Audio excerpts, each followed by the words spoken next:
688e journal de bord, bonjour Jean-Marie Le Pen. Bonjour. Alors, un succès dont j'aimerais entendre votre commentaire, à Callac. Callac, c'est une petite commune près de Saint-Brieuc, où il y avait le projet dit Horizon, qui consistait à installer, selon le vœu du président de la République et des autorités municipales locales, des migrants venus de partout pour les répartir dans les campagnes françaises. La population s'est insurgée. Un de nos amis a pris la tête de cette opération. Il s'appelle Bernard Germain. Vous l'avez reçu il y a quelques mois et il vous indiquait que c'était peut-être la mère de toutes les batailles. Autrement dit, un temps d'arrêt et une volonté de faire renoncer. Et c'est arrivé, la mairie a renoncé au projet Horizon. Est-ce que vous croyez que, pour contrarier ce désir de répartir les migrants à travers toute la France, désir exprimé par le président de la République, ce genre de comportement risque de mettre un temps d'arrêt à cette volonté de remplacer les Français par d'autres personnes? Mais je crois qu'il faut tout faire pour cela.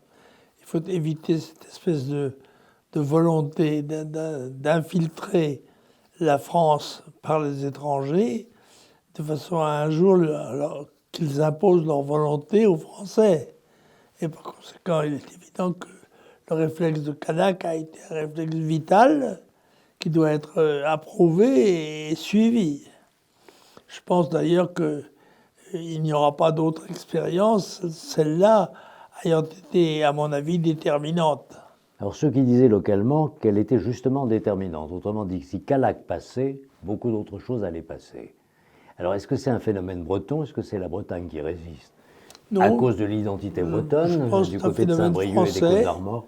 Celle qui se soit produit en Bretagne n'est pas étonnant, mais je crois que c'est un phénomène français. Les Français ne veulent pas être infiltrés de force par les étrangers, ni par les organisateurs inconnus généralement de spectacles populaires comme cela. Vous pensez qu'il y a un spectacle migratoire, en quelque sorte? Vous utilisez le mot spectacle. C'est de la politique. Oui, absolument. Je pense que c'est un phénomène de base et que, selon notre détermination, nous resterons français ou nous serons colonisés par nos anciens, quelque sorte... Par ceux que nous avions colonisés avant, vous pensez à cela? C'est ça, peut-être une revanche de la colonisation. Cela étant, je crois que les Français ne sont pas disposés à accepter ce genre de compromis et qu'ils résistent comme ils l'ont fait à Callac et que je les invite à le faire si jamais, par hasard, on essayait de recommencer. Je pense que l'indication a été très nette. Vous venez de dire revanche de la colonisation, mais est-ce qu'au fond, il n'y aurait que des aspects tellement négatifs de ce qu'on a appelé la colonisation et qui est un phénomène général qui a occupé un peu plus d'un siècle? Il n'y a rien eu de positif là-dedans? Bien sûr que non, bien sûr que si. La colonisation a été positive sur toute une série de terrains qui ne lui sont pas reconnus d'ailleurs, c'est bien évident, mais c'est sûr. Cela étant, nous ne sommes pas là pour défendre la colonisation qui n'est plus un phénomène actuel, mais on doit au contraire, pour la vérité historique, respecter les faits et constater que la colonisation a été un élément de progrès dans la plupart des endroits où elle s'est installée. Vous avez vu que le président de la République envisage de recevoir en visite d'État le président algérien. Je pense à cela parce que nous parlons de ce sujet-là. Est-ce qu'il est possible enfin d'apaiser la question franco-algérienne et de retrouver un esprit un petit peu commun qui ne soit pas fondé de la part des gouvernements algériens sur cet esprit de revanche et de détestation de la France que l'on retrouve aussi dans les personnes devenues françaises et qui vivent sur notre territoire et qui sont élevées quelque part dans la haine de la France? C'est extraordinaire comme phénomène, parce qu'après tout, la France n'a pas de reproche à se faire sur ce sujet-là, et ceci a été très méthodiquement organisé, comme une bataille politique secrète, au détriment de la France, bien sûr. Pour moi, c'est très clair. La France n'a pas de reproche à se faire. Elle a vécu son déroulement historique dans les conditions qui étaient celles de son temps. mais elle n'a pas mis un trait particulièrement déplaisant sur son action. Alors vous avez peut-être remarqué, je ne sais pas si les sujets sont liés, que pour la première fois depuis 1946, les chiffres de la démocratie française sont négatifs. Ça me paraît le plus inquiétant de tout. Parce que si nous ne sommes pas en mesure de nous projeter dans l'avenir par nos enfants, eh bien nous serons écartés et submergés. Et la natalité doit être un élément primordial de programme pour les nationaux. Il faut rétablir la natalité française par les moyens qui conviennent, y compris les aides d'État, enfin, tous les moyens possibles, de façon à encourager les Français à avoir des enfants, les élever et les projeter dans l'avenir, dans un avenir national. C'est toute la grâce que je nous souhaite. Vous vous souvenez qu'il y avait dans le programme du Front National le salaire maternel, autrement dit, quelque chose qui d'ailleurs va rejoindre peut-être le système des retraites dont il est question aujourd'hui, autrement dit, d'extraire les femmes qui ont des enfants du système général pour leur donner un véritable salaire compte tenu du dévouement qui est nécessaire dans le contexte de la maternité. Vous vous souvenez aussi que le gouvernement, en particulier celui de François Hollande, avait réduit le quotient familial, ce qui rend moins attractif sur le plan fiscal et des avantages le fait d'avoir une famille nombreuse. Cette idée du revenu maternel, est-ce que c'était une manière de renvoyer les femmes à la maison et au foyer, ou bien au contraire de reconnaître une réalité sociale nécessaire pour le... Bien sûr, c'était évidemment la reconnaissance du rôle capital de la femme dans la nation et de sa responsabilité dans son avenir, dans la projection de son avenir.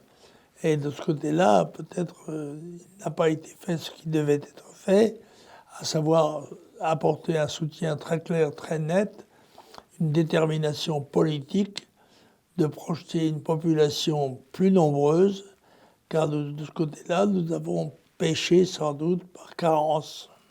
Vous vous souvenez que vous disiez à l'époque que vous préfériez quelque part une paysanne qui avait 6 enfants plutôt qu'une énarque qui en avait qu'un seul à partir de 35-40 ans. Absolument. Et vous pensez toujours que c'est contemporain, ça, qu'il est possible de dire aux Françaises que leur mission, elle est ailleurs que de faire carrière et que cela préserve l'égalité homme-femme qui est tellement réclamée aujourd'hui? Tout ça est tout à fait bien évident.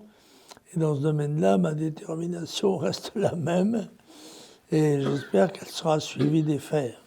Au moment où nous enregistrons ce journal de bord qui sera diffusé demain jeudi de la grande grève nationale contre le projet du gouvernement, vous disiez la semaine dernière que vous pensiez que le pays était assez apathique sur ces sujets-là et que vous ne sentiez pas monter une révolte. Comment vous allez regarder, alors que nous diffuserons demain matin, comment vous allez regarder l'évolution de cette journée? Comment vous allez compter la mobilisation populaire éventuelle, la mobilisation syndicale? Vous voyez ça comment? Ça va se bloquer, ça se bloque pas? Ce qui m'inquiète, je dois vous dire très profondément, c'est l'atonie populaire. C'est le manque de réflexe de la population en face des événements, comme si leur avenir était déterminé sans leur volonté. Il faut absolument que les Français se rendent compte qu'ils sont menacés dans leur existence, en particulier par des mesures comme celle-là, mais il y en a d'autres. Et leur volonté doit s'exprimer clairement, et il me semble que le Front National était tout à fait l'instrument nécessaire, sinon suffisant, pour exprimer cette volonté populaire. Il faut que le peuple français veuille survivre comme tel, sinon il disparaîtra. Qui peut appeler à ce sursaut? Vous savez que vous avez peut-être regardé d'ailleurs votre petite fille, Marion Maréchal, qui était sur une chaîne de télévision dimanche soir, et elle-même dit souvent qu'elle ne croit pas en l'homme providentiel. Autrement dit, elle croit plus aux structures qui poussent à l'incarnation de l'homme providentiel. Comment ça peut se passer? Parce qu'après tout, avec le recul, on voit que historiquement, par exemple, un homme comme Charles de Gaulle est apparu comme un homme providentiel. Quelqu'un que vous avez célébré toute votre vie, Jeanne d'Arc, fut une femme présidentielle. Et comme ça, on voit des marqueurs dans l'histoire qui font que ça se concentre sur un destin particulier qui devient une sorte de tache d'huile qui impressionne tout le monde et qui entraîne tout le monde. Je crois qu'il y a un moment où se cristallisent des volontés qui étaient diffuses et qui se transforment en instrument d'action historique.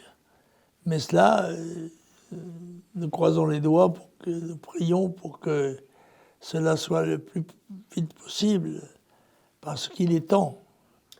Ce mardi, le service public, France 2 en l'occurrence, a diffusé un documentaire qui n'est pas complètement un documentaire, qui est aussi un docu-fiction, une réalisation pour présenter quelque chose qui est ressenti comme le plus grand fiasco de la justice française, c'est l'affaire d'Outreau. Autrement dit, une famille extrêmement perturbée, des enfants, 4 personnes qui vont impliquer tout un quartier pour une affaire de pédophilie qui n'a jamais existé, sauf dans ce petit milieu de ces 4 personnes, et qui va donner lieu à une instruction qui dérape, 3 ans de prison pour des gens parfaitement innocents, et ainsi de suite.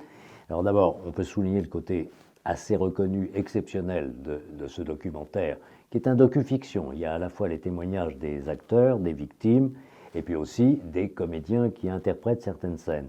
Et tout ça d'une manière filmée extrêmement intéressante et très originale. C'est l'état de la justice, c'était l'état de la justice au début des années 80. Est-ce qu'on a fait beaucoup de progrès dans ce domaine? Non, je regrette de ne pas avoir vu d'ailleurs cette émission, qui paraît-il était remarquable. Mais je pense que le problème de la justice est un problème capital et que nous ne devons pas transiger sur ce terrain-là, ne pas accepter de capituler sur selon les invectives de nos adversaires et par conséquent défendre tout à fait la notion d'une justice juste, sévère, régulière, qui soit le fait de tous les Français et non pas de minorités plus ou moins agitées. Et agissantes. Alors, je voudrais vous signaler quelque chose que vous n'avez pas vu.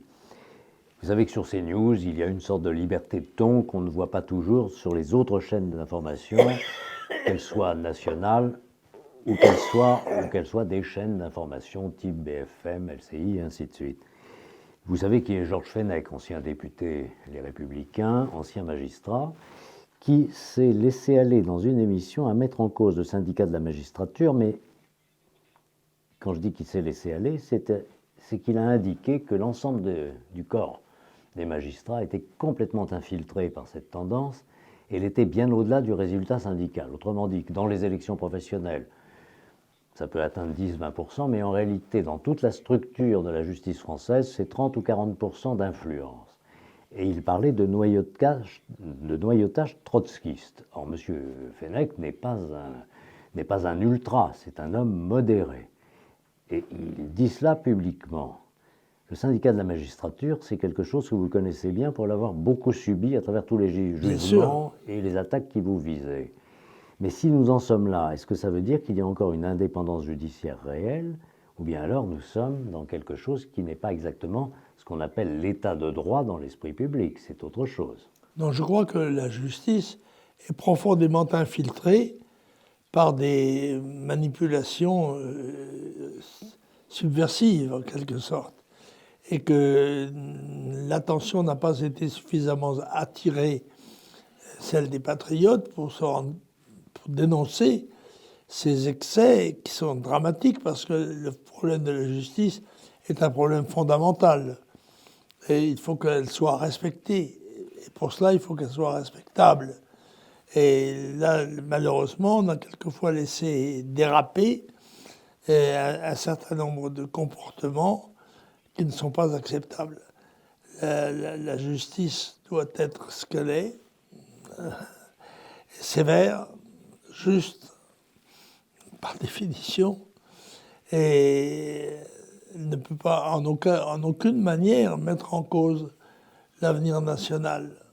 Vous pensez éventuellement que, comme c'est le cas dans l'armée, il ne devrait pas y avoir de syndicat de magistrats, autrement dit que la mission est tellement haute que l'engagement syndical est incompatible? D'ailleurs, le rôle du syndicat de la magistrature est éminemment contestable, et je le conteste formellement, Il a été accepté comme tel sous le poids des traditions syndicales ou autres. C'est clair, c'est une opération subversive qu'il faut dénoncer et démanteler. Un mot peut-être de la guerre d'Ukraine. Vous avez vu que les Allemands sont mis sous pression actuellement pour livrer des chars lourds ou autoriser la Pologne à éventuellement le faire, puisque c'est du matériel allemand qui est utilisé par l'armée polonaise. Si la France devait s'engager dans cette direction-là, d'abord il s'agit de savoir ce que nous avons comme matériel qui serait éventuellement disponible, mais est-ce qu'il faut redouter, avec cette démarche-là en particulier, une forme d'escalade qui amènerait à compliquer les choses plutôt qu'à les stabiliser?